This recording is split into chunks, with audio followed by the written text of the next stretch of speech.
Professor, let me ask you this, because you're associated with the University of East Anglia's climate centre, the CRU.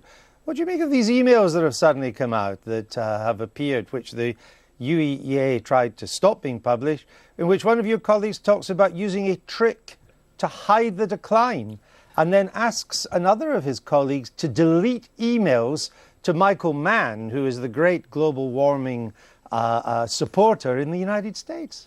First, I think we should have a public inquiry. You do? Both, effectively, it was an illegal act to hack, and that would say why was it hacked, how was it hacked, and we should also have the inquiry to look at the data.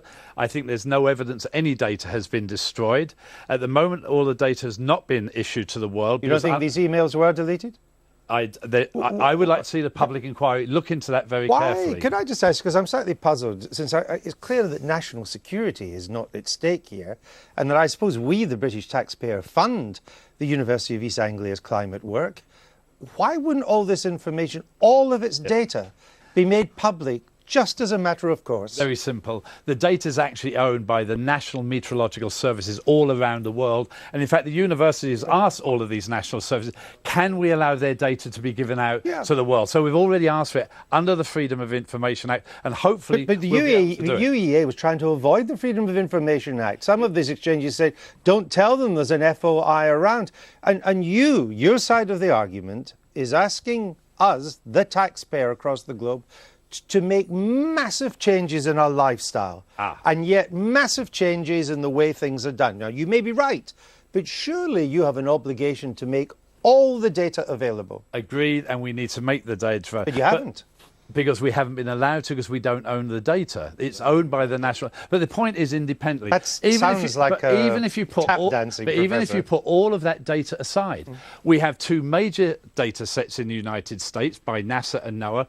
They analyse the same type of data sets, obviously, as University of East Anglia, and they get basically the same results. So you could throw all of the university data away and you'd still come with the same conclusion. John Cassidy, this debate is also taking place in the United States, isn't it? I mean, the global warming consensus is showing signs of cracking a bit at the edges? I would say there's less questioning in the US. I mean, it seems to me, you know, you've got model-based data and regular data. What we saw in the financial crisis is you could never rely on the models. I'd be more interested in the raw data than the... But we're not allowed to get to that yet. Well, which is a journalist, I think you would like to see. Sure, obviously I would, yeah. I think I should mention that we've set up an independent inquiry into how the data are used and what conclusions can be drawn. And this is a group called the NIPCC, which is completely independent of the IPCC and is not supported by governments. All right. It is a non-governmental group of scientists, and our report says nature, not human activity, rules the climate. All right, we just I'll we've got very little time, so just a couple. I think it's well publicised the Earth has, over millennia, many climate changes. Global warming, is it happening? Probably, says Derek. Can we do anything about it? No, apart from adapting to change. Another one here saying it is all about governments putting up taxes, and it bolsters their argument. So, yeah, those kind of emails coming through to us. Professors, thank you very much. Come back and we'll continue this debate. It's very interesting.